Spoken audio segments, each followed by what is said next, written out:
Another special edition of News One Now, a conversation with the front man of one of the most prolific bands in modern music history, Frankie Beverly. We'll chat about his musical roots, the evolution of aMAZE, the unique relationship aMAZE has with a loyal African-American fan base, and the foundation for their illustrious music career. For 40 years, Frankie Beverly has been the voice behind the band's amazing, unfiltered soul and funk. And with mega hits like Happy Feelings, Golden Time of Day, and Before I Let Go, their infectious rhythms have stood the test of time more than most musicians will see in a lifetime. aMAZE has never won a Grammy Award, American Music Award, a Soul Train Award, or experienced mainstream success, but the band has endeared themselves to a devoted African-American fan base. And no barbecue, no family reunion or wedding is complete without their music at the family get-together. Armed with his arsenal of music anthems and broad spectrum of musical influences, Frankie Beverly is the creative spark of this phenomenon. He's simply, along with aMAZE, amazing.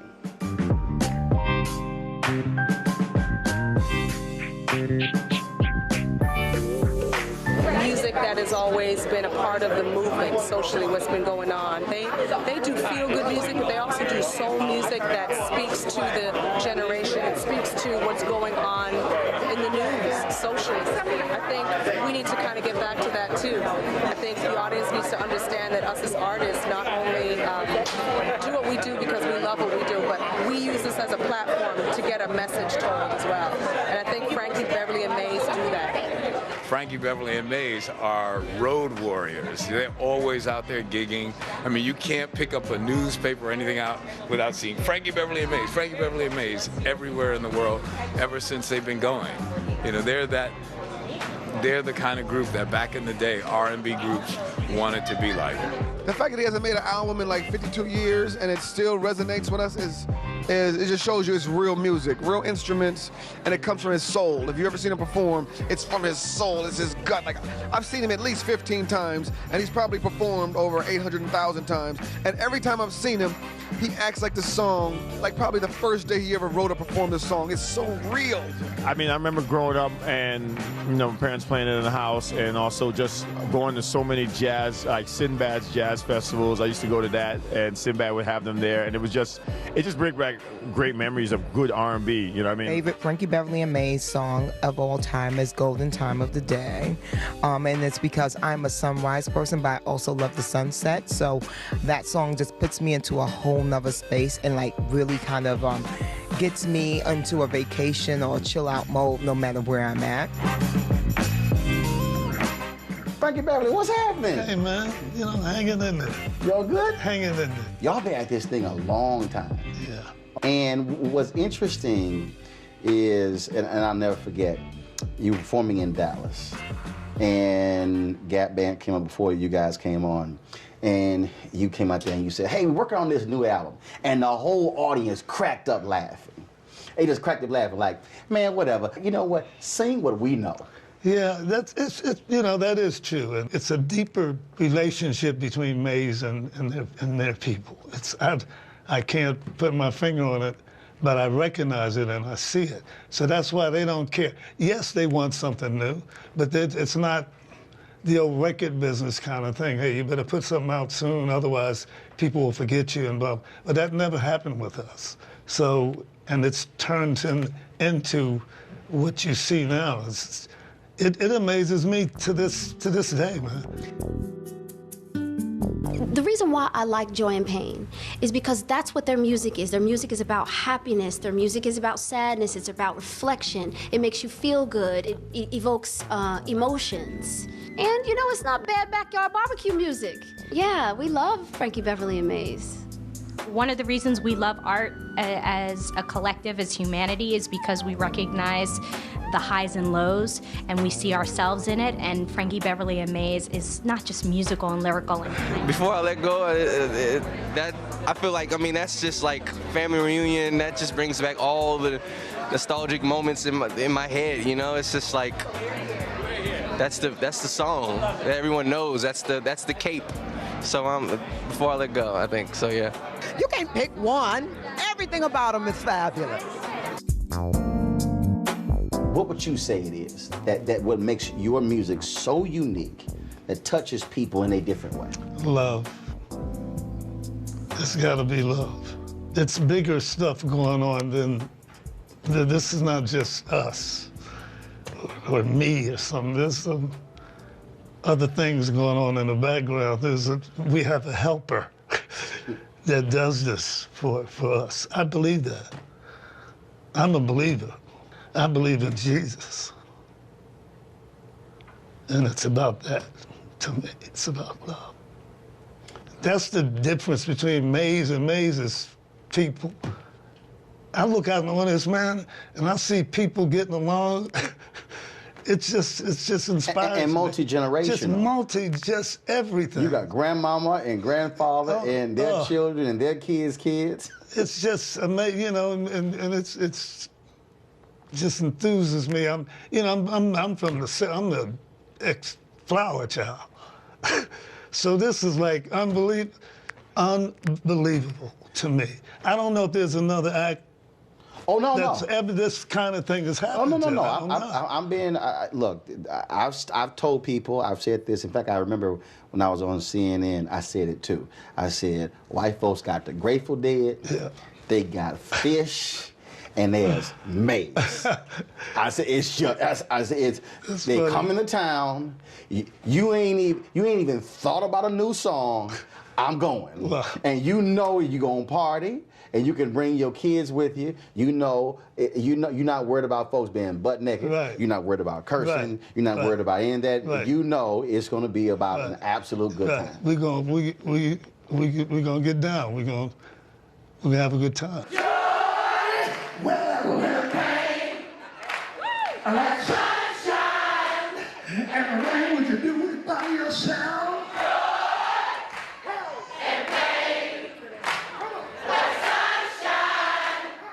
So when you're singing and the whole joint is singing the lyrics, and you can just stand there and just you can literally walk off stage, go get some water, go get something to eat. You can actually take a nap. Because all the band got to do is just switch the song. They gonna start singing whatever the band. You're right. I mean, you're actually right.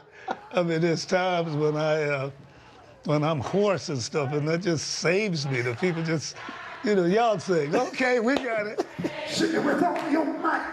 Joy, well, and pain, like sunshine and rain. Sing it with me right now.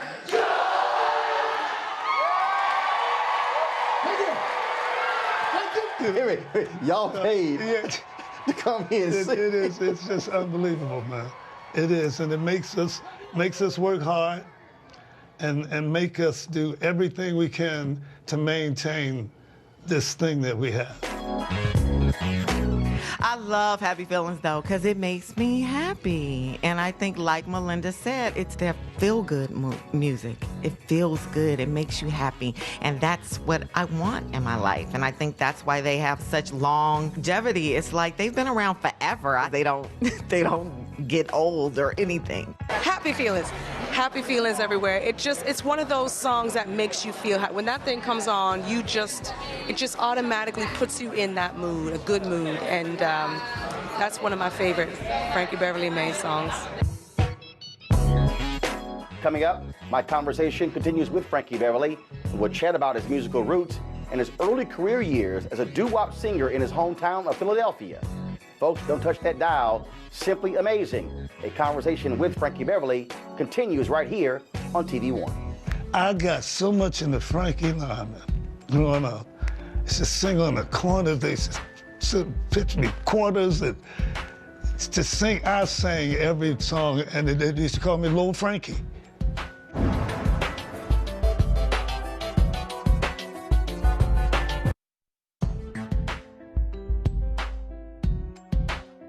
Frankie Beverly and Maze is I don't want to curse, but I really feel it. I just love them. I saw them in Vegas not that long ago, and I sang every song, and I'm like, am I dating myself? I don't care. I'm singing every song. I had the great time. What makes them special is the fact that they've been able to have a career that lasts, my lifetime. I mean, not too many people get to make music that is going to transcend generations, and their music continues to transcend, so it's great. my favorite Frankie Beverly and Maze song, Before I Let Go. Been in 5 weddings in the last 3 years, and that's the perfect reception song. Everyone's on the dance floor, your grandmother, your aunt, your uncles, you know, the kids. It's the perfect reception, family reunion song. It just sums it all up. You said you are a former flower child. Yes. And people think in terms of Maze being a West Coast. But y'all didn't start off West Coast. Not at all. Where did this whole thing begin? Philadelphia, Pennsylvania. That is not West Coast. Trust me, it is not West Coast. It's a great city. Glad I was born and raised there. Kind of prepares you for what life is. Some of the greatest music ever. Down and dirty people, straight up. It's a good place to be raised because it really teaches you what you're gonna have to go through in life. And the same thing in everything you do. In music, same thing. I used to sing in the church till about the time Frankie Lyman came. It just turned my whole life around. How so? He got me. My name is Howard. My name is not Frankie. My mother named me that ugly-ass name, Howard. Howard Beverly? Howard. I got so much into Frankie Lyman growing up. I used to sing on the corners. They used to pitch me quarters and to sing. I sang every song, and they used to call me Little Frankie. So and that's how you became here I am. Frankie Beverly. I mean, this cat had me tooth and nails, man. He just turned my whole life around. That's who Frankie Beverly is, where I came from. Yeah, Philadelphia. Tried used to be around the town. Grew up with Teddy and Harold Melvin and all those, Cat Patty, all of us. You know, we had a little different kind of little thing, and went from we used to call the Butlers. Had that group for a while. Made some 45s around, you know. Pretty good records, but it's just nothing. After we got going through, as I say, come through them 60s, I got out of the singing group thing, and I decided, and as a matter of fact, the group broke up. The Beatles broke us up. Some of the guys wanted to say, the Beatles made some of the guys in the group, the singing group, think that we should all grab an instrument and do it. Just like I said, you guys crazy, you know. So it really broke the group up. I was sitting around, I was living with a pimp, as a matter of fact. You were living with a pimp in Philadelphia? I had to, you know, my father, you know. He's like, this singing stuff ain't it? I quit a job, boy. I quit a job that he got me. Oh, yeah. And because we rehearsed late that night before I could get up and... Oh, yeah. Man, he found out about that when he got home, man. He came in. I said, but Dad, I want to sing. Go upstairs, pack your bags, get your behind. I'm telling you, my mother was, look, you ain't gonna put that boy out there. Go upstairs, I'm telling you, man, and put me out, man. When Daddy said, we already gave his name up, so I ain't putting our son out. They put me out, man. I don't care. But this man, if it wasn't for him, I learned what he meant. I learned what he meant. You know, they coming up in the time, you better have a job, man. And that's all he mean. You better have, you know, I know you can sing, but, you know, and I had to learn that. And I learned it.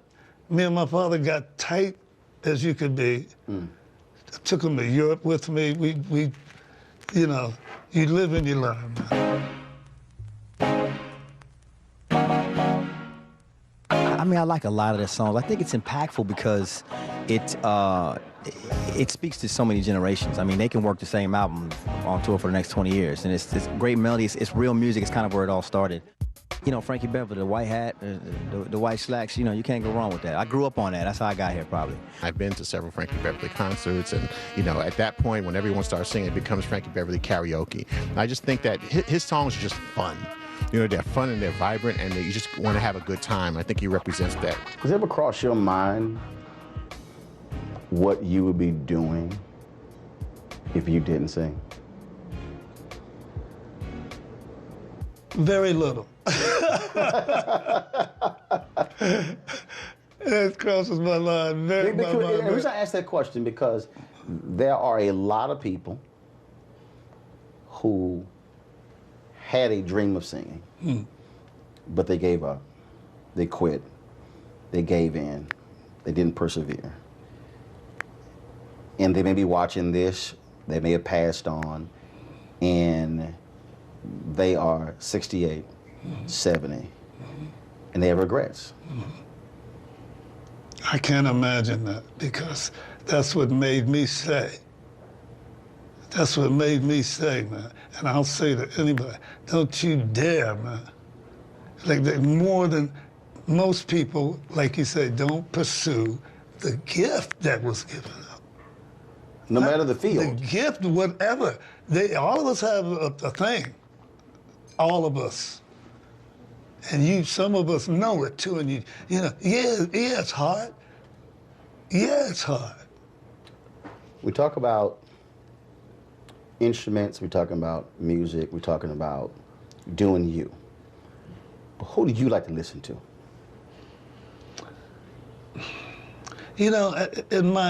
Where I'm at now in my life, I'm an old schooler.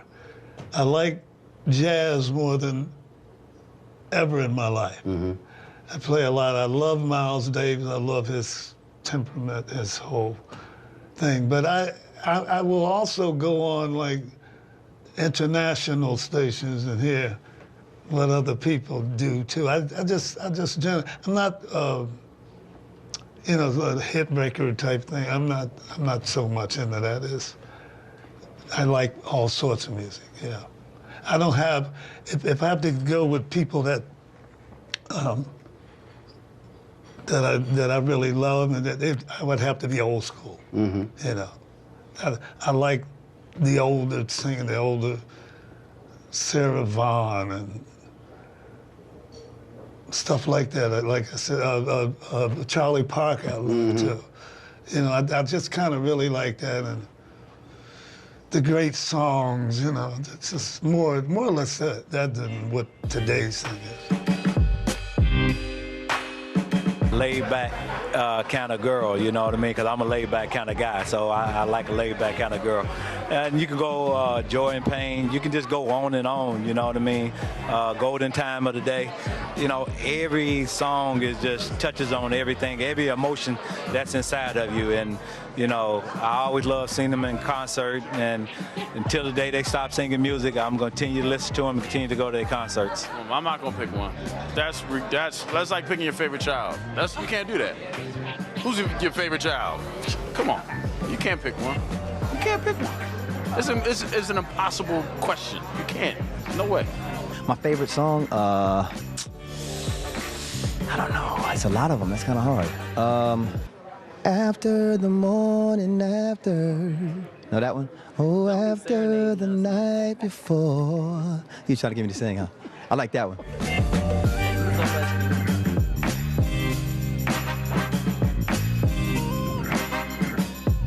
Next, the conversation heats up when Frankie Beverly breaks down being broke. So broke, in fact, that he had to live with a pimp. Yeah, you heard me right. Wait until you hear this story. Plus, the soulful singer Marvin Gaye helped him get his financial footing and bring Frankie Beverly and Maze to life. Folks, you're watching Simply Amazing, a conversation with Frankie Beverly right here on TV One. He originally wanted to produce a record on us. And so years went by, and the man was taking care of us. He bought us new equipment, paid about a year back rent, because we didn't have much, man. We all lived together.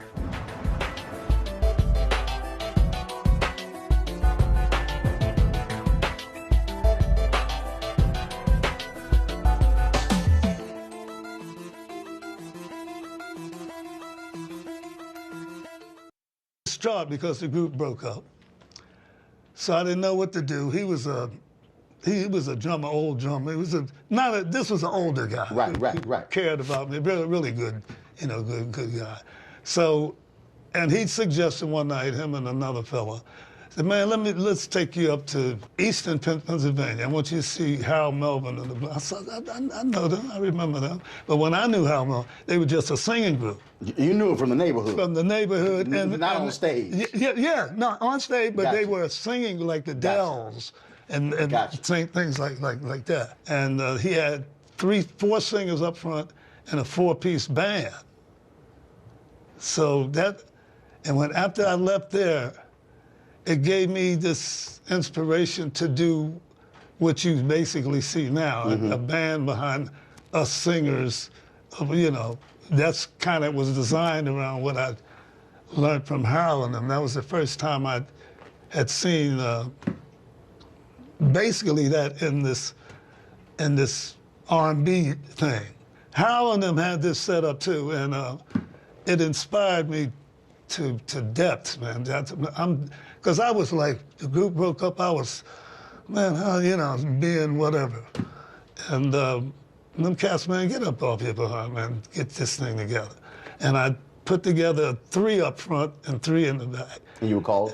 I'd still called it the Butlers, though. Okay. Because it was my name. Right. So we went on, worked clubs. That's that act that went up down the East Coast, and it made me stay true to that.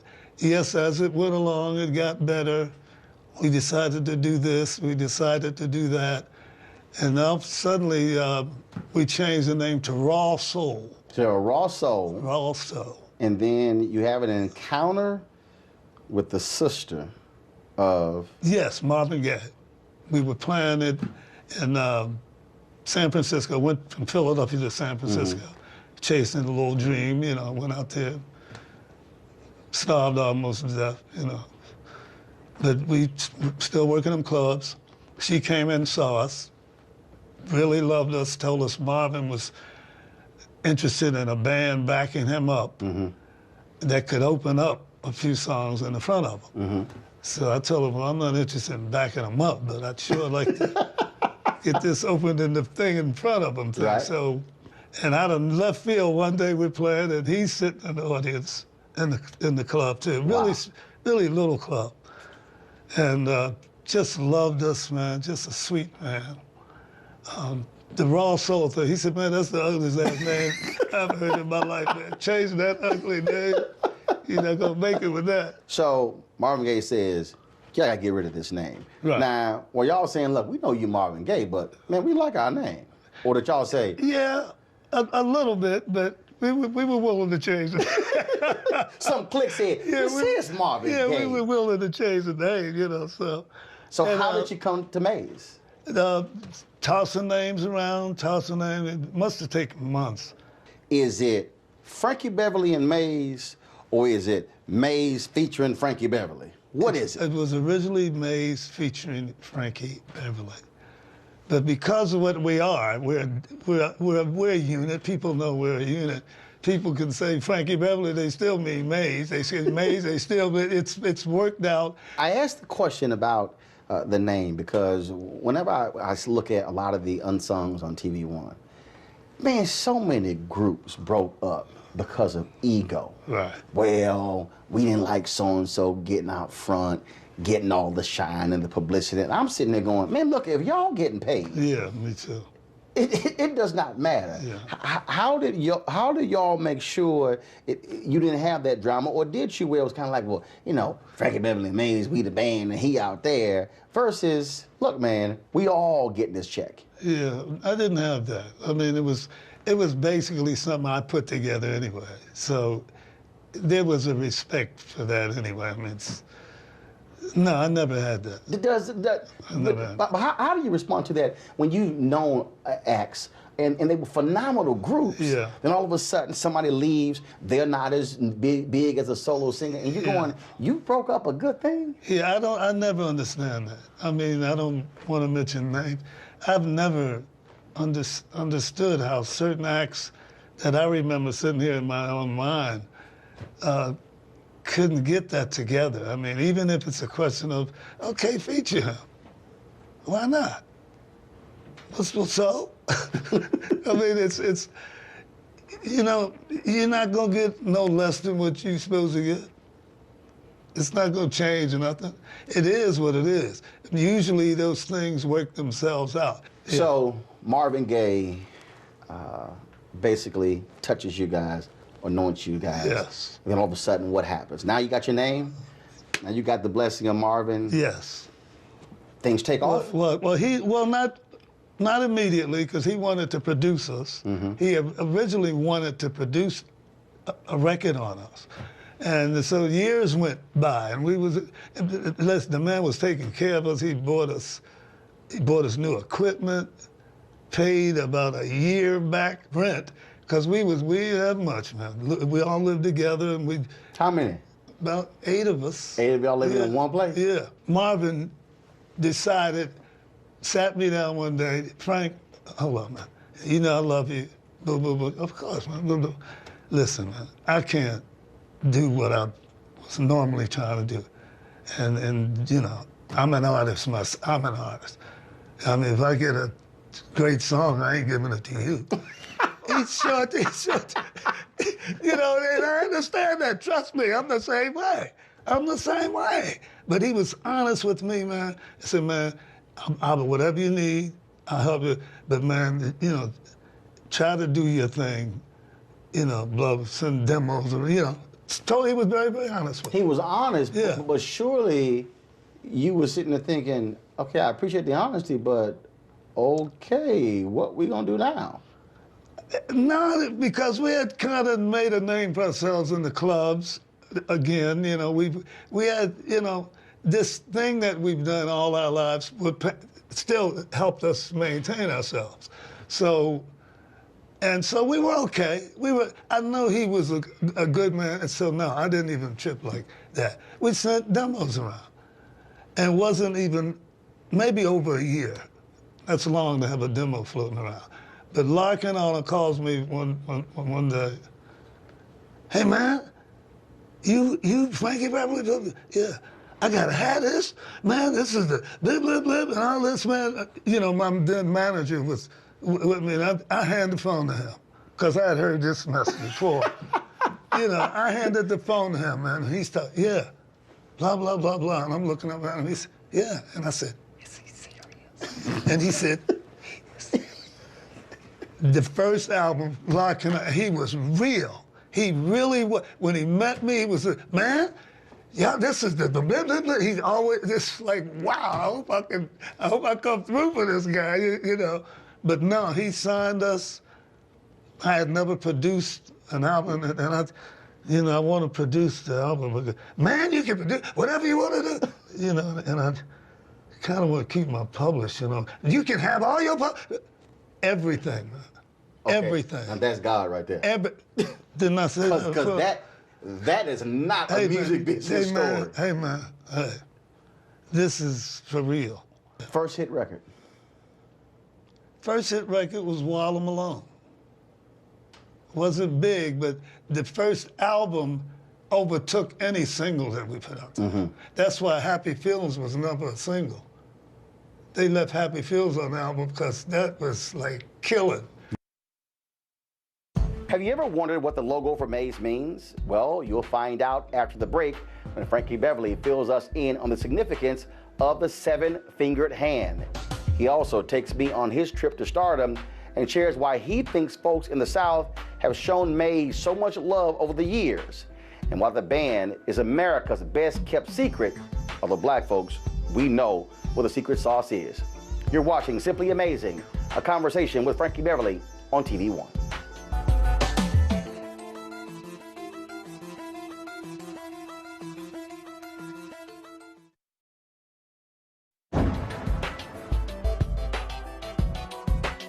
To really get Frankie Beverly, aside from the many, many great records, is to be at a live Frankie Beverly show, particularly in the South, and watch the whole audience turn into like the most incredible choir that you never knew existed. So that's what happens at a Frankie Beverly concert. Everybody sings along. It feels so good. Woo. Woo! Thank God for them Southern girls and all that other great Frankie Beverly. You make me happy and all that. Woo! So Frankie, what's up with the logo? So 6 fingers, 7 fingers, what's the deal? Yeah, it's actually 6 fingers and 1 thumb. Obviously, That's a big hand. Because there were 7 of us in the band. Right. And that's where that came from. Yeah. And you're the thumb. I'm the thumb. So that's why it's 6 fingers and 1 thumb. So when folks get out of hand, you push that thumb down on them, I got and the, you keep them straight. I'm a strong. You're the taskmaster. But yeah, that did, and again, you know, like I said, that hand, if you go, that's aMAZE too. You can go all the way to. We had contests for people winning that, as a matter of fact. Yeah. So it all works out again. It all makes sense, and it all, you know, does its thing. Well, it's worked thus far. Yeah, man, it has. All right. I guess you might as well stay with it. Yeah, I think so. think so, man. All right, cool. Yeah. When did you really say, okay, I think we made it? It was quite easy, actually. After about 3 months, maybe 2 months or something, I went down to the office down in the Capitol building, and I met with Mark. And, you know, we were just talking, hey, man, you ready to do a promotion tour? We get ready to put something, blah, blah, blah, blah. And he asked me, he said, how many records do you think you sold so far? Because I wasn't hearing a lot up in the Bay Area. Mm-hmm. I wasn't hearing it a lot. So judging by that, well, you know, a couple thousand, 4,000 or something like that. He said, man, you just sold about $200,000 in New Orleans alone. In New Orleans, the record had sold about 400,000 at this point. Something like that. It was really up and half of it came out of the New Orleans, Texas area. Yeah. So I was blown away with that. I had no idea what that was. What is it about that? Because there has always been this unbelievable love affair between New Orleans and aMAZE, and you're right, Houston and aMAZE. That's right. Very, very unusual, man. That's why I said, you know, man, I'm blessed. This ain't me. This ain't just me. That's the way I look at it. Earlier you talked about when performing, you said, look, man, when you had to go out there, you had to compete. Was there a particular singer or group who was on the same bill with y'all where you said, okay, we gonna have to bring it because they own it? I mean, Eddie Levert said whenever they would go out, it was the Temptations and the Four Tops and the Spinners, and cats were like, yeah, y'all gonna have to do a little something because we just set the joint off. You know, it was a few that was like that in my day. Who? Oh, the Commodores, War, oh my goodness, you know, the Fire, back in those hippie days, Slide, you better bring it, you better not be messing around. They embarrass you, you know, so, but again, all of that stuff winds up helping you and making you just like that. To this day, I don't care who's on in front of me or what they did. I've heard so many different stories how a lot of artists today, they don't want that kind of competition on the bill with them. Yeah, that's ridiculous to me. That's ridiculous. You're not gonna go nowhere then. You're not gonna, that's absurd to me. That's what's gonna make you what you are, depending on you. This ball's in your court. You know, depending on you, you become a person. Eddie Levert, for instance, right now, Eddie Levert don't care who go in front or back it up. He don't care, man. And I know exactly what he meant. I don't care. I sometimes, if the show is too big, got 2 minutes, I don't even want to hear what's going on. I don't see it at the show anyway when I'm in the dressing room. Right. But sometimes I can hear the show. And sometimes I just I don't care. I don't want to even care. I don't want to have nothing to compare it with. We just go out there and do what we gonna do. But I believe that most of us have this same gift, a gift that they can do that would change their whole lives if they hung in there. I believe that to my heart. Is there any one song that y'all have done that has meant more to you personally? One, no, but there are some that stand out to me. Such as? We Are One stands out to me. For just the title tells you why. Right. I believe that to my heart. We're all the same. Stop the whatever. Coming up, Frankie Beverly tells me what sultry songstress he would love to share the stage with, and also chats about his unique connection to soul diva Anita Baker. Plus, he'll tell you why she's really upset with him. More of Simply aMAZEing, a conversation with Frankie Beverly right here on TV One.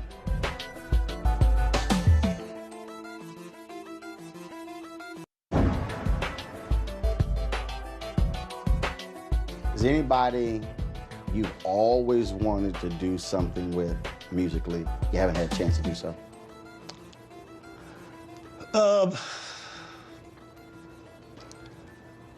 Sade.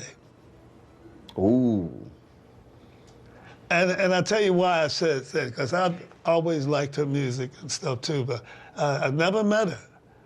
Never met her, and I heard her one day doing an interview and talking about, they asked, well, who's your favorite?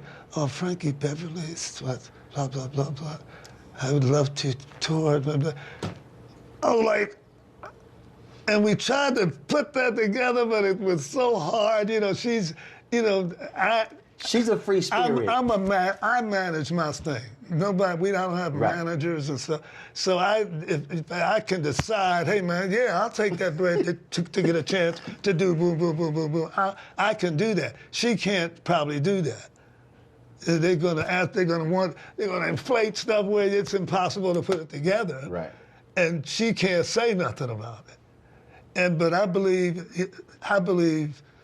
that would have been a great, great tour, man.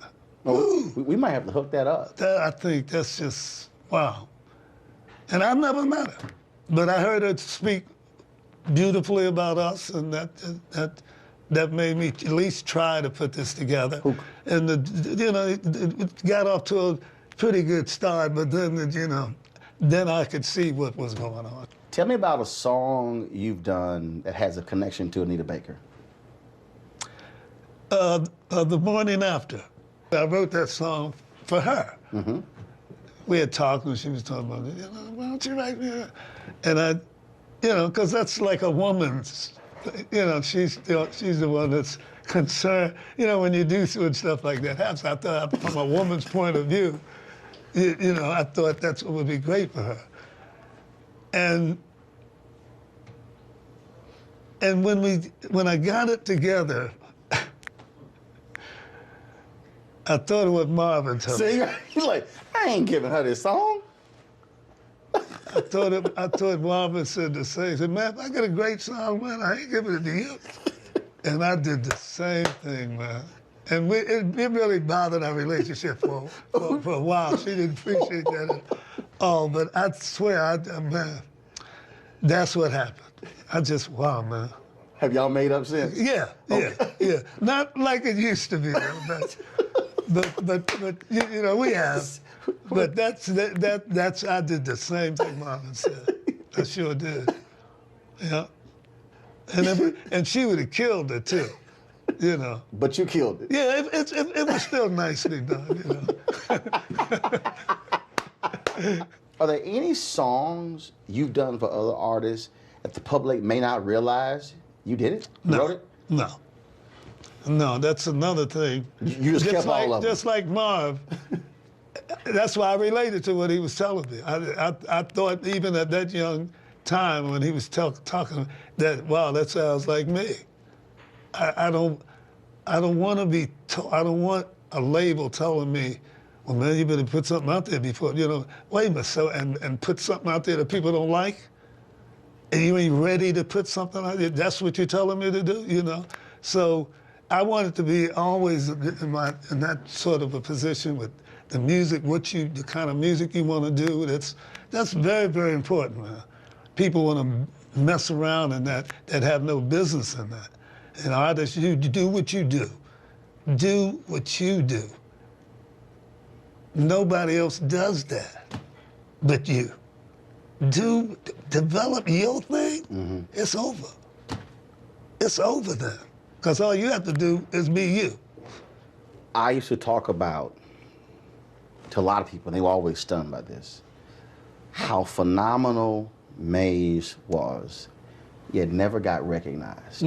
I was on the internet one day and I went, wait a minute, they never won a Grammy?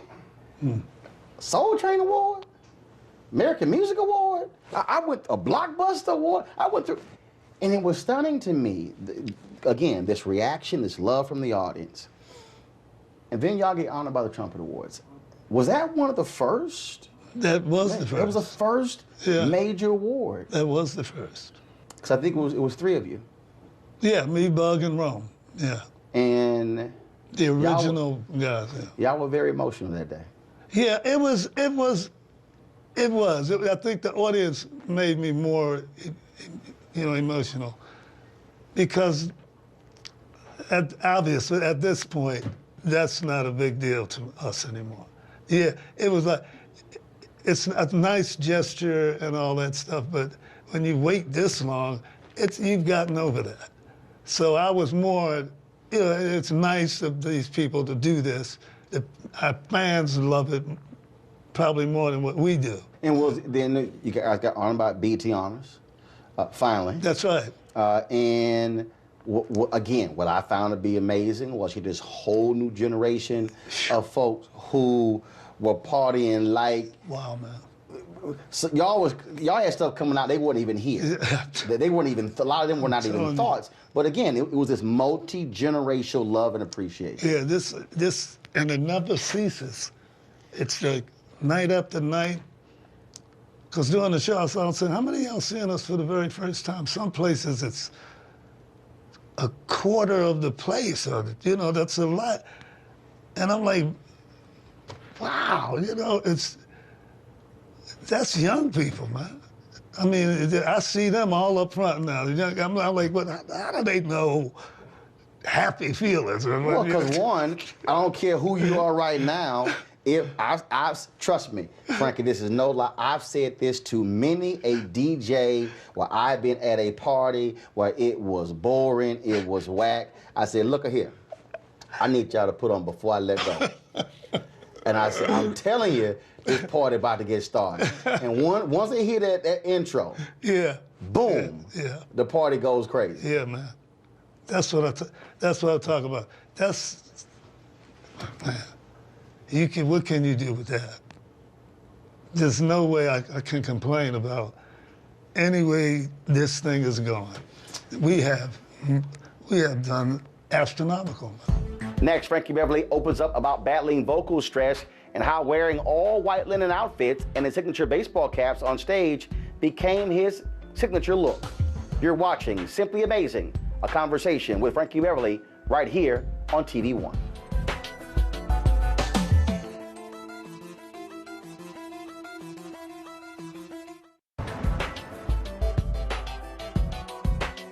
You've had to battle health. Your voice, that's your instrument. That's right.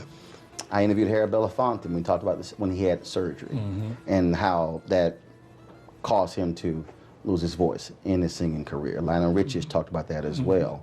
That is that's a scary thought for a singer, and you've had to battle through that. I've been blessed enough to almost been given this Billie Holiday thing. Billie Holiday had a wonderful, beautiful voice too. But her biggest music came when she didn't have that voice anymore. God bless the child, and when she had made herself find another way to get around this problem. As much as I've been singing the last 50 years, 50 years. I was 15 years old when I started. 50 years of this, you're gonna have some voice trouble. You're gonna have some. And the only people that don't get voice trouble are the people that don't work. The acts that don't work a lot, yes, you say, damn, they can still, wow, listen to that. They don't work. The acts acts, that work, tour, all the time, you're going to get voice problems. It comes with the territory. What I've been blessed with, man, is sometimes he works it out for me. And I've learned how to do this thing and still get you. I don't know how. All I know is this is very, very real. Some nights I think, wow.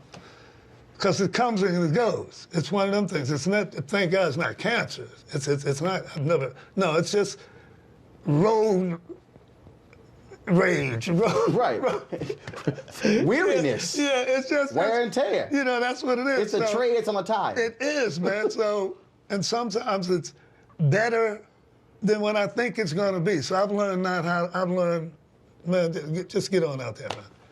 I don't know how many times I've seen you off stage, and you got all black on. And then you got all white on stage. Wait, are you planning this thing? You know, that was a people thing anyway. I had, if you look back on it, if you remember that far back, you know, but I had a bunch of stuff that I used to wear. It wasn't an all-white thing. So where did the all-white thing come from? The people, I would get off stage some places, you didn't wear white tonight, right? You know, people would say that to me. And I'm saying, what's the white thing? You know, so, and I decided, well, okay, if they want me in white, I'll just wear white. What do you want people to always remember about Frankie Beverly and Maze? That it's the real deal. That we love them. Our music speaks for itself. It's about, I care about people. I care about my brothers and sisters. People mean a lot to me. It's just always been a people person. I've gotten breaks in my life. And the one thing is, it's, you know, is this thing called love.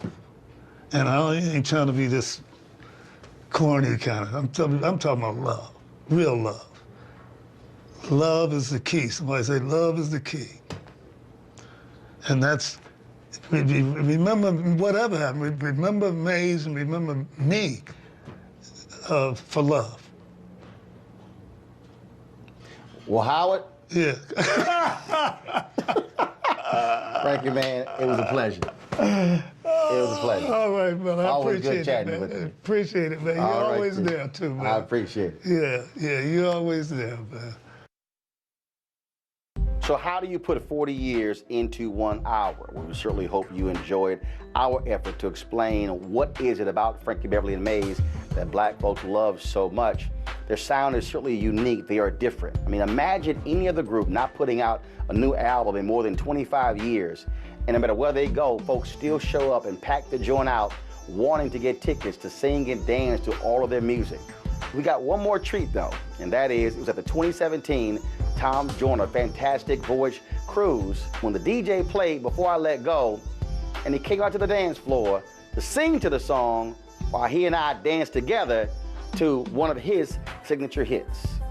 Have a great night, and be sure to tune in to TV One's News One Now every day, 7 a.m. right here. Have a great one.